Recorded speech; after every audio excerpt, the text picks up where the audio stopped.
পশ্চিমবঙ্গে ম্যানমেড বন্যা এই শব্দবন্ধের ওপরে কারুর যদি একেবারে একচ্ছত্র আধিপত্য থেকে থাকে তাহলে তিনি হচ্ছেন পশ্চিমবঙ্গের মুখ্যমন্ত্রী মমতা বন্দ্যোপাধ্যায়।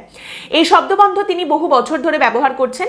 বাম জমানায় বিরোধী নেত্রী থাকাকালীন তিনি এই শব্দবন্ধ ব্যবহার করতে শুরু করেছিলেন এবং তারপর এত বছর হয়ে গেছে, এখন এত বছর ধরে নিজে ক্ষমতায় থেকে নিজে প্রশাসন চালানোর পরেও কিন্তু মুখ্যমন্ত্রী এই একই শব্দ ম্যানমেড বন্যা এই কথাটা ব্যবহার করে চলেছেন। কিন্তু এই বিষয়টা নিয়ে আলোচনা করতে গিয়ে শুধুমাত্র রাজনৈতিক আঙ্গিকে আমি এটাকে সীমাবদ্ধ রাখবো না। তার কারণ হচ্ছে বন্যা ম্যানমেড হোক বা নেচার মেড, তার একটা দাম থাকে সব সময়, আর সেই দাম দিতে হয় সাধারণ মানুষকে। কখনো তাদের জীবন দিয়ে, কখনো জীবিকা, সম্পদ, টাকা পয়সা সমস্ত কিছু দিয়ে সেই দাম দিতে হয় সাধারণ মানুষকে। স্বাবলম্বী মানুষকে এই বন্যা ত্রাণের লাইনে হাত পেতে দাঁড় করিয়ে দেয় এবং সেখানেও সেই মানুষটি চোখের সামনে দেখতে পান যে সেই ত্রাণ নিয়ে কোথাও চুরি হচ্ছে, কোথাও সেটা নয়ছয় করা হচ্ছে। একাধিক এই ধরনের অভিযোগ বারবার উঠে আসে। তাই বন্যা অত্যন্ত গুরুতর একটি বিষয়। আমরা আজকের পর্বে 3টে প্রশ্নের উত্তর একটু বোঝার চেষ্টা করব ভেঙে ভেঙে। প্রথম কথা, দামোদর ভ্যালি কর্পোরেশন বা ডিভিসি তারা জল কেন ছাড়ে? 2 নম্বর কথা, ডিভিসি কে নিজের যা ইচ্ছে হচ্ছে সেই রকম ভাবে কাজ করতে পারে এবং নিজের ইচ্ছায় গায়ের জোরে যা খুশি তাই করবো বলে এরকম জল ছেড়ে দিতে পারে? এবং তৃতীয় কথা, রাজ্যের কি এখানে কিছু করার আছে? রাজ্য এই যে বলছে অনেক কিছুই যে তারা জানতেই পারেনি, সত্যিই কি বিষয়টা তাই, না এর সঙ্গে রাজ্যও জড়িত? দেখুন, প্রথম কথা যেটা বলতে হবে সেটা হচ্ছে দুর্গাপুজোর পরে ডিভিসি জল ছাড়তে শুরু করেছে, ব্যাপারটা কিন্তু তা নয়। দুর্গাপুজোর আগে থেকেই এই খবর আসছে যে ডিভিসি জল ছাড়ছে, ডিভিসি জল ছাড়বে। এবং সেই সময় আমি আপনাকে একটা তারিখের কথা বলতে পারি, 18ই সেপ্টেম্বর, যেদিন এই খবর সামনে আসে যে ডিভিসির তরফ থেকে জল ছাড়ার সিদ্ধান্ত নেওয়া হয়েছে এবং ডিভিসির তরফ থেকে কারণ জানানো হয়েছে যে এবার নিম্নচাপের জেরে ঝাড়খণ্ডে একটা মাত্রাতিরিক্ত বৃষ্টি হয়েছে, সেই কারণে ডিভিসি জল ছাড়ছে। আবহাওয়ার উন্নতি হলে জল ছাড়ার পরিমাণ কমবে। বর্তমানে আমরা দেখতে পাচ্ছি মমতা বন্দ্যোপাধ্যায় বা আমাদের সরকার বারবারই বলছেন যে আমাদের না জানিয়ে জল ছেড়ে দিয়েছে ডিভিসি। বিষয়টা কিন্তু তা নয়। দুর্গাপুজোর আগেও এই যে জল ছাড়া হচ্ছে, ডিভিসি জল ছাড়ছে, এ সম্পর্কে মমতা বন্দ্যোপাধ্যায়ও যথেষ্ট ওয়াকিবহাল ছিলেন, সেটা তার নিজের কথা থেকেই বোঝা যায়। যখন আমরা দেখেছিলাম যে দুর্গাপুজোর আগে কলকাতা একেবারে ডুবে গেছে জলের তলায়, সেই সময় তার নিজের সরকার প্রশাসন, কলকাতার মেয়র ফিরহাদ হাকিম, তাদের ওপর থেকে দায়টা সরানোর জন্য মমতা বন্দ্যোপাধ্যায় কিন্তু ডিভিসিকেই ছিলেন। তিনি বলেছিলেন ডিভিসির জন্যই রাজ্যের বিভিন্ন এলাকা ভাসছে। মমতা বন্দ্যোপাধ্যায়ের বক্তব্য ছিল ডিভিসির জন্যই এই দুর্যোগ হচ্ছে, ডিভিসি জল ছাড়ছে বলে বিভিন্ন জায়গা ভেসে যাচ্ছে, ডিভিসি ড্রেজিং করে না, ফরাক্কা বাঁধের নাব্যতা বাড়ানো হচ্ছে না এবং সেই কারণে বিহার, উত্তরপ্রদেশ, উত্তরাখণ্ডের সমস্ত জল এসে কলকাতার গঙ্গায় পড়ছে এবং কলকাতার গঙ্গার কিন্তু এবং কলকাতায় যে জলটা জমছে সেই জলটা বেরোনোর আর কোনো জায়গা থাকছে না, সেই কারণেই এই দুর্যোগ হচ্ছে। এবং মুখ্যমন্ত্রী বলেন এটা কেন্দ্রের ব্যাপার, এটা কিন্তু আমাদের বিষয় নয়। এবং সেই সময় মুখ্যমন্ত্রী যখন বন্যার জন্য কলকাতা ডুবে গেছে তার জন্য ডিভিসিকে দায়ী করেন, ডিভিসির তরফ থেকে একটি সাফ উত্তর সামনে রাখা হয় এবং ডিভিসি বলে দেয় দেখুন আমাদের জল ছাড়ার সঙ্গে কলকাতার বিন্দুমাত্র কোনো সম্পর্ক নেই, আমাদের জল কোনো কলকাতার দিকে যায় না। ডিভিসির তরফ থেকে জানানো হয় আমাদের জল আমতা হয়ে গঙ্গায় মিশে যায়, অতএব কলকাতার জল জমা, কলকাতার বন্যার সঙ্গে ডিভিসির কিন্তু জল ছাড়ার বিন্দুমাত্র কোনো সম্পর্ক নেই। এখন সম্পর্ক নিয়ে ডিভিসি বলতেই পারে, কিন্তু ডিভিসি বিশারদ মমতা বন্দ্যোপাধ্যায় তিনি অন্যরকম কথা বলতেই পারেন। তিনি যে এই বিষয়টা সম্পর্কে যথেষ্ট জানেন এবং বিশেষজ্ঞ, তার উপরে তো শিলমোহর পড়েই গেছে। আর তিনি যে কথাটা বারবার বলে চলেছেন সেটা হচ্ছে যে ডিভিসি না জানিয়ে এই কাজটা করেছে, তাকে না জানিয়ে সবটা করা হয়েছে। এইবার একটি দ্বিতীয় এবং অত্যন্ত গুরুত্বপূর্ণ পার্টে আসুন। সেখানে বলা হচ্ছে মুখ্যমন্ত্রী মমতা বন্দ্যোপাধ্যায় দাবি করেছেন যে ডিভিসি এই কাজটা করেছে, আমাদের না জানিয়ে কাজ করেছে, আমাদের না জানিয়ে জল ছেড়ে দিয়েছে এবং মুখ্যমন্ত্রী মমতা বন্দ্যোপাধ্যায়ের দাবি ডিভিসির তরফ থেকে 1,50,000 কিউসেক জল ছাড়া হয়েছে। এখন আমাদের কেন্দ্রীয় জলশক্তি মন্ত্রী যিনি রয়েছেন তিনি দাবি করছেন যে মুখ্যমন্ত্রী মমতা বন্দ্যোপাধ্যায় যেরকমটা বলছেন যে 1,50,000 কিউসেক জল ছাড়া হয়েছে, সত্যি কিন্তু তা নয়। আসলে মুখ্যমন্ত্রী মমতা বন্দ্যোপাধ্যায় যে দাবি করছেন তার অর্ধেকেরও কম জল ছাড়া হয়েছে। কেন্দ্রীয় মন্ত্রী তিনি বলছেন যে ডিভিসির যেটা রেগুলেশন কমিটি, সেখান থেকে যে তথ্য পাওয়া গেছে সেই তথ্য অনুযায়ী দেখা যাচ্ছে ডিভিসির তরফ থেকে মাইথন থেকে 42,500 কিউসেক জল ছাড়া হয়েছে, পাঞ্চেত থেকে 27,500 কিউসেক জল ছাড়া হয়েছে, অর্থাৎ মোট 70,000 কিউসেক জল ছাড়া হয়েছে। মুখ্যমন্ত্রী মমতা বন্দ্যোপাধ্যায় যে দাবি করছেন যে 1,50,000 কিউসেক জল ছাড়া হয়েছে সেটা সঠিক নয়।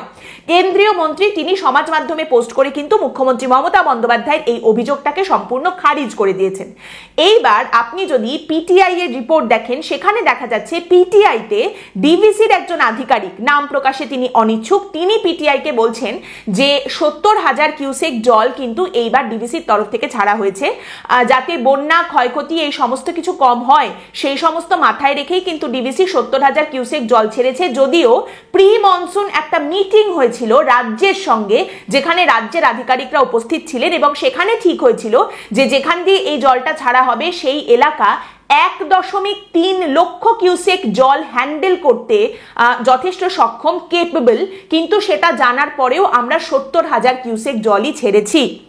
তার মানে এইখানে পিটিআই যেটা রিপোর্ট করছে যে ডিভিসির একজন আধিকারিক এই কথা বলেছেন যে 70,000 কিউসেক জল ছাড়া হয়েছে, আর কেন্দ্রীয় জলশক্তি মন্ত্রী তিনি যেটা দাবি করছেন 70,000 কিউসেক জল ছাড়া হয়েছে, দুটো কিন্তু এখানে মিলে যাচ্ছে।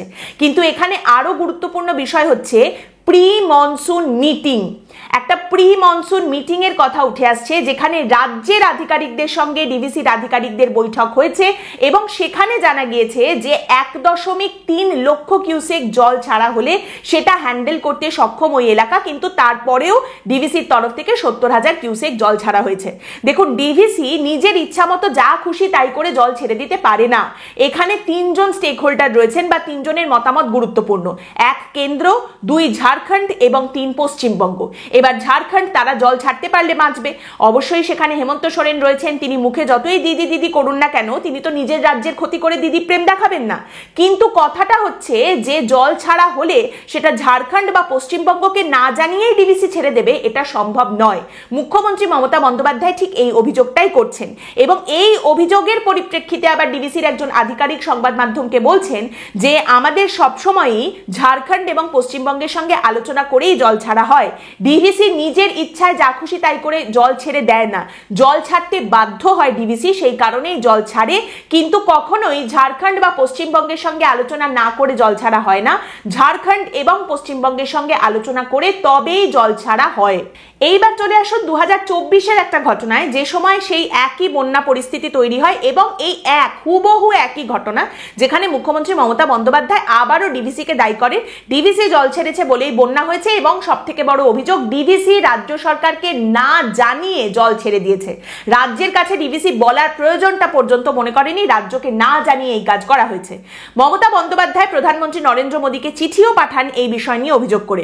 এর উত্তরে আমাদের কেন্দ্রের জলশক্তি মন্ত্রকের তরফ থেকে একটা চিঠি পাঠানো হয়, একটা উত্তর দেওয়া হয় এবং কেন্দ্রের জলশক্তি মন্ত্রক উত্তর দেয় যে দেখুন, আপনি যে কথাটা বলছেন মনে হয় সেটা ঠিক নয়, তার কারণ ডিভিসি একা একা তো ঠিক করে না যে কখন কতটা জল ছাড়া হবে। যে কমিটি এটা ঠিক করে ডিভিসিতে, সেই কমিটির মধ্যে আপনার রাজ্যের প্রতিনিধি রয়েছেন, ঝাড়খণ্ডের প্রতিনিধি রয়েছেন, কেন্দ্রের প্রতিনিধি রয়েছেন, সবার সঙ্গে আলাপ আলোচনা করে সবার মতামত নিয়ে তারপরেই তো এটা ঠিক হয় যে কখন কতটা জল ছাড়া হবে। ডিভিসির বোর্ডে পশ্চিমবঙ্গের প্রতিনিধি রয়েছেন, এছাড়া দামোদর ভ্যালি রিজার্ভার নিয়ন্ত্রণ কমিটি, সেখানেও কিন্তু পশ্চিমবঙ্গের একজন প্রতিনিধি রয়েছেন সদস্য হিসেবে। তাহলে আপনাদের অন্ধকারে রেখে আপনাদের না জানিয়ে জল ছাড়া হয়েছে এটা তো হতে পারে না, কারণ সমস্ত রাজ্যের প্রতিনিধি যে যে রাজ্যের অর্থাৎ ঝাড়খণ্ড এবং পশ্চিমবঙ্গের যে প্রতিনিধিদের উপস্থিত থাকার কথা তাদের উপস্থিতিতেই আলাপ আলোচনা হয়ে তারপরে জল ছাড়ার সিদ্ধান্ত হয়েছে। কিন্তু মমতা বন্দ্যোপাধ্যায় এবং আমাদের রাজ্যের সরকার সেই সময় নিজেদের অবস্থানে একেবারে অনড়, আমরা কিছু জানতাম না, আমাদের কিছু জানানো হয়নি। তবে সেই সময় একটা মেমো সামনে এসেছিল, আমাদের রাজ্য সরকারের একটা মেমো, যে মেমোটা দেখেও কিন্তু এটা বোঝা যায় যে রাজ্য সরকারের কাছে ওই জল ছাড়া সম্পর্কে আগে থেকেই খবর ছিল। জানা যায় ওই দিন আমাদের রাজ্যের 2 বর্ধমান, 2 মেদিনীপুর, হাওড়া, হুগলি, পুরুলিয়া এই সমস্ত জেলার জেলা শাসকদের কাছে আমাদের রাজ্যের বিপর্যয় মোকাবিলা দপ্তরের তরফ থেকে মেমো পাঠানো হয়েছে এই জল ছাড়া নিয়ে। অর্থাৎ এই জল ছাড়া নিয়ে তাদের কাছে আগে থেকেই খবর ছিল, সরকার জানতো, মুখ্যমন্ত্রীও জানতেন, কিন্তু তারপরেও এই এক কথায় তারা অনড়, আমাদের জানানো হয়নি, আমি কিছু জানতাম না, আমাকে বলা হয়নি। এর প্রতিবাদ করেন মুখ্যমন্ত্রী মমতা বন্দ্যোপাধ্যায়, নিজের অবস্থানে অনড় থেকে সবকিছু চারিদিক থেকে দেখানোর পরেও যে এটা সম্ভব নয় না বলে করা, তাও মুখ্যমন্ত্রী মমতা বন্দ্যোপাধ্যায় এর প্রতিবাদ করেন এবং তিনি বলেন এর প্রতিবাদ স্বরূপ ডিভিসিতে পশ্চিমবঙ্গ রাজ্যের যে প্রতিনিধিরা রয়েছেন তাদের আমরা সরিয়ে নিচ্ছি এবং মুখ্যমন্ত্রী মমতা বন্দ্যোপাধ্যায়ের নির্দেশে 2 জন আধিকারিক যারা ডিভিসিতে সদস্য ছিলেন, ডিভিসির বোর্ড এবং তারই সঙ্গে দামোদর ভ্যালি রিজার্ভার নিয়ন্ত্রণ কমিটির সদস্য ছিলেন, তারা সেই পদগুলো থেকে ইস্তফা দিয়ে বেরিয়ে চলে আসেন। আমরা আর ওখানে থাকবো না, ব্যাস এবারে তো আর কোনো ব্যাপার নেই, আমরা প্রতিবাদ করে দিয়েছি, আমরা এই কমিটির মধ্যেই থাকবো না। এখন তাহলে প্রশ্ন হলো, এই যে আমাদের রাজ্যের প্রতিনিধিরা 2024-এর ঘটনার সময় ডিভিসির কমিটি থেকে, বোর্ড থেকে এই যে ইস্তফা দিয়ে চলে এসেছেন, সেই কারণেই কি 2025-এ তাহলে এই যে জল ছাড়া হচ্ছে এই বিষয়টা সম্পর্কে পশ্চিমবঙ্গ জানতে পারেনি? ব্যাপারটা একেবারেই তা নয়। কারণ 2024-এর একটি প্রতিবেদনে ডিভিসির একজন আধিকারিকের একটি স্টেটমেন্ট সামনে আসে, যেখানে বলা হচ্ছে, according to the DVC act 1948, West Bengal and Jharkhand are participating states and one representative from each state is on the board besides representatives of the center. There is no provision for resignation from the board. অর্থাৎ আপনি ইস্তফা দিয়েছেন মানেটা হলো আপনি যোগাযোগ রাখছেন না, আপনি কোনো কথা বলছেন না। তার মানে কিন্তু এটা নয় যে ডিভিসি আপনার সঙ্গে কথা বলছে না বা ডিভিসি আপনাকে সমস্ত কিছু জানাচ্ছে না। এবং এবারেও কিন্তু ঠিক সেই কথাটাই বলা হচ্ছে। এইখানে একজন আধিকারিক বলছেন, we regularly send our recommendations by mail, but the state representatives do not respond. Once a decision is taken, the release happens 6 hours later, and all district magistrates and the state irrigation secretary are informed. The updates are also circulated through a WhatsApp group. এই একই কথা কেন্দ্রীয় জলশক্তি মন্ত্রী যিনি রয়েছেন তিনিও কিন্তু বলছেন যে ডিভিসির তরফ থেকে যে কোনো সিদ্ধান্তের কথা জানানো হয়েছে, রাজ্যের প্রতিনিধিকেও জানানো হয়েছে, রাজ্যের প্রতিনিধি তিনি কোনো উত্তর দেন না। তার মানে এই নয় যে ডিভিসির তরফ থেকে জানানো হয় না, কখন জল ছাড়া হবে, কি সিদ্ধান্ত নেওয়া হয়েছে, সেই সমস্ত কিছু পশ্চিমবঙ্গকে জানানো হয়েছে। দেখুন, মুখ্যমন্ত্রী মমতা বন্দ্যোপাধ্যায় সম্পর্কে অনেক শিল্পপতিরা রয়েছেন যারা বলেন মমতা বন্দ্যোপাধ্যায়কে নাকি রাত বিরেতেও হোয়াটসঅ্যাপ করলে তিনি সঙ্গে সঙ্গে সেই সমস্যার সমাধান করে দেন এবং সব সময় তিনি মেসেজের রিপ্লাই করেন, একেবারে সারাক্ষণ ফোন হাতেই তিনি বসে রয়েছেন, এইরকম একটা ব্যাপার। এত ব্যস্ত একজন মানুষ, তারপরেও এত সুন্দর করে হোয়াটসঅ্যাপে রিপ্লাই করেন। তা এই যে ডিভিসির মতো একটা ইম্পর্টেন্ট সংস্থা, তাদের তরফ থেকে এত গুরুতর সিদ্ধান্ত নেওয়া হচ্ছে জল ছাড়ার, যেটা কিনা সিদ্ধান্ত নেওয়ার 6 ঘন্টা পরে করা হবে এবং সেগুলো সম্পর্কে জানানো হচ্ছে, শুধু মেল করে নয়, হোয়াটসঅ্যাপ গ্রুপের মধ্যে জানানো হচ্ছে, তা সেই হোয়াটসঅ্যাপ মেসেজগুলো কি মুখ্যমন্ত্রীকে ফরওয়ার্ড করা হয় না? দেখুন, যে কথাটা ডিভিসির কর্তারাও বারবার বলছেন, ডিভিসি কিন্তু নিজের ইচ্ছায় জল ছাড়ে না, জল ছাড়তে বাধ্য হয়। একটা বাঁধ তো, তাই সেখানে জল ছাড়তেই হবে, না হলে জলের চাপে সেই বাঁধ ভেঙে যাবে। জল ছাড়া হলে বাঁধ সংলগ্ন এলাকায় বন্যা হবে, কিন্তু আবার যদি জল ছাড়া না হয় তাহলে বাঁধ ভেঙে পড়ে আরো বড় বিপত্তি হবে। তাই ডিভিসিকে সেই জলটা ছাড়তেই হবে এবং সেটা ছাড়ার ক্ষেত্রে দুটি রাজ্য স্টেক হোল্ডার ঝাড়খণ্ড এবং পশ্চিমবঙ্গ, তাদের না জানিয়ে ডিভিসি এইভাবে জল ছেড়ে দিতে পারে না, এটা কখনোই সম্ভব নয়। এইখানে মূল সমস্যাটা হচ্ছে মুখ্যমন্ত্রী যতটা পরিমাণে জল ছাড়ার কথা বলছেন ততটা কেন জল ছাড়া হচ্ছে না, তার কথা অক্ষরে অক্ষরে কেন পালন করা হচ্ছে না। এবং এইখানে মুখ্যমন্ত্রী মমতা বন্দ্যোপাধ্যায় ঝাড়খণ্ডকেও পাশে পাচ্ছেন না, কারণ ঝাড়খণ্ডের প্রতিনিধিরা তো নেগোসিয়েশন টেবিলে রয়েছেন, আলোচনা করছেন এবং তারা তো নিজের রাজ্য থেকে জল ছেড়ে দিতে পারলে বাঁচে, নিজের রাজ্যকে তাদের আগে বাঁচাতে হবে। সেইখানে ঝাড়খণ্ডকে মুখ্যমন্ত্রী পাশে পাচ্ছেন না, কিন্তু আবার ব্লেম করতে গেলে, দোষ দিতে গেলে ঝাড়খণ্ডকে তিনি খুব একটা দোষ দিতেও পারবেন না, হেমন্ত সোরেনকে অত দোষ দিতেও পারবেন না। তার কারণ রাজনৈতিকভাবে তো আবার ঝাড়খণ্ড তার পাশে রয়েছে, হেমন্ত সোরেন তার পাশে রয়েছে, তাই তাকে খুব একটা দোষারোপ করা যাবে না। অতএব দোষ দেওয়ার মতো জায়গা একটাই পড়ে রয়েছে, সেটা হলো ডিভিসি এবং অবশ্যই সেখান দিয়ে কেন্দ্র। তাহলে সমস্যা হচ্ছে মুখ্যমন্ত্রী যেভাবে বলছেন বা যতটা বলছেন ঠিক সেই অনুযায়ী ঠিক ততটা জল কেন ছাড়া হচ্ছে না? তাহলে এবার প্রশ্ন হলো, রাজ্য সরকার যদি আগে থেকেই জানে যে ডিভিসি জল ছাড়বে, তাহলে বিভিন্ন জায়গায় বন্যা পরিস্থিতি এড়ানোর জন্য প্রশাসনের তরফ থেকে যে যে কাজগুলো করার দরকার সেই কাজগুলো কেন এই রাজ্য সরকার করেনি, কেন সেগুলো ফেলে রেখে দিয়েছে? এই প্রশ্নটা উঠতে পারে রাজ্য সরকারের দিকে। রাজ্য যদি এত প্রশ্ন ডিভিসি কে করে তাহলে রাজ্য সরকারের দিকেও একটা দুটো প্রশ্ন তো উঠে আসবেই। এইবার তাহলে শেষ প্রশ্ন হলো, রাজ্য এই বিষয়টা নিয়ে আদালতে যাচ্ছে না কেন? ডিভিসির এইরকম অসভ্যতামি এগুলো কেন রাজ্য সহ্য করছে? তাদের না জানিয়ে ডিভিসি জল ছেড়ে দিচ্ছে, আর সব বিষয় নিয়েই তো আমাদের রাজ্য আদালতে যেতে একেবারে এক পা বাড়িয়েই থাকে। এই বিষয়টা নিয়ে কেন রাজ্য যাচ্ছে না আদালতে, ডিভিসির বিরুদ্ধে কেন মামলা করছে না? এখানে আপনাদের জানাই, এই ডিভিসির জল ছাড়া নিয়ে একজন মামলা করতে গিয়েছিলেন কলকাতা হাইকোর্টে। এনি আইডিয়া কে? তিনি হচ্ছেন অধীর রঞ্জন চৌধুরী, কংগ্রেসের প্রাক্তন সভাপতি। তিনি কিন্তু গিয়েছিলেন মামলা করতে এবং সেই মামলা উঠেছিল কলকাতা হাইকোর্টের তৎকালীন প্রধান বিচারপতি টি.এস. শিবজ্ঞানমের ডিভিশন বেঞ্চে, এবং সেই বেঞ্চের তরফ থেকে অধীর রঞ্জন চৌধুরীর এই মামলা গ্রহণ করা হয়নি। বিচারপতি, তৎকালীন প্রধান বিচারপতি ডিভিশন বেঞ্চের তরফ থেকে অধীর রঞ্জন চৌধুরীকে বলা হয় যে আপনি এই মামলাটা সরিয়ে নিন, কারণ আপনি এই যে মামলা করতে এসেছেন তথ্য কোথায়? দুটো খবরের কাগজের পাতা তুলে নিয়ে আপনি মামলা করতে চলে এসেছেন, জনস্বার্থ মামলা।